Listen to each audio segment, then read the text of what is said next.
Donc ici, ce que vous cherchez, c'est la probabilité d'obtenir au moins une boulette brûlée. Ça se peut que vous ayez besoin de faire votre arbre. Encore une fois, je vous répète que l'arbre qui est ici, je ne mets pas les probabilités à l'intérieur quand je fais un arbre qui est brouillon, parce que je vais aller seulement chercher les probabilités de ce qui m'intéresse. Comme ça, je perds moins de temps.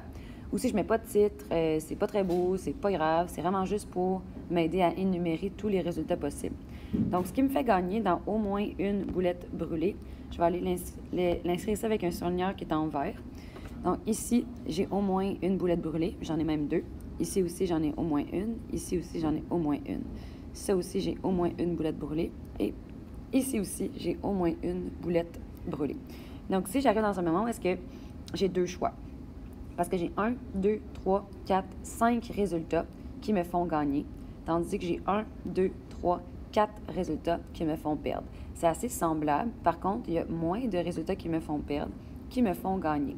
Donc, la façon longue de travailler, ce serait d'aller calculer la probabilité de BB, calculer la probabilité de BD, calculer la probabilité de BM, de DB et de MB, et ensuite d'additionner les probabilités de ces 5 résultats-là.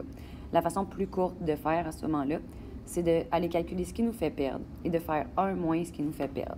J'explique comment j'arrive à ça, mais je sais que la probabilité de tout ça ici, donc la probabilité, même je vais prendre un crayon noir pour être certaine qu'on voit bien, la probabilité de tous les résultats mis ensemble, c'est 1. Si je prends la probabilité de tout et que j'enlève la probabilité de ce qui me fait perdre, donc de 1, 2, 3, 4 choses, tout ce qui va me rester, dans le fond, c'est la probabilité de ce qui me fait gagner, ce qui est en vert, ce que je recherche.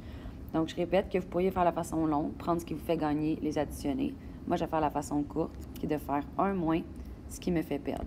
Ce qui me fait perdre, dans le fond, c'est la probabilité de DD, parce que j'ai pas de frites brûlées à l'intérieur de tout ça. Je vais aussi enlever la probabilité de DM, parce que ça aussi, ça me fait perdre. Je vais aussi enlever la probabilité de MD. Je vais écrire plus petit parce que je commence à manquer de place. Et je vais aussi finalement enlever la probabilité de MM. C'est vraiment laid, je m'excuse, j'ai manqué de place. Après ça, ici, je vais aller essayer de réduire ça pour avoir peut-être un petit peu plus de place. Voilà. Alors, je vais faire les premiers avec vous. Donc, 1 moins. La probabilité de DD. Donc, on se demande, au premier tirage, la première fois que la madame de la cafétéria pige une boulette, c'est quoi la probabilité qu'elle soit délicieuse? Bien, j'ai 3 boulettes délicieuses sur un total de 16 plus 3, ça fait 19, plus 1, ça fait 20, sur 20 boulettes. Ici, on s'imagine que c'est sans remise parce que elle sert les boulettes une après l'autre et on les pige pour les mettre dans l'assiette de la personne.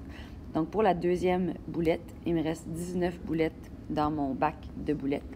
Et j'avais 3 délicieuses au départ, mais j'en ai eu une déjà dans mon assiette. Donc, il en reste seulement 2 dans le bac.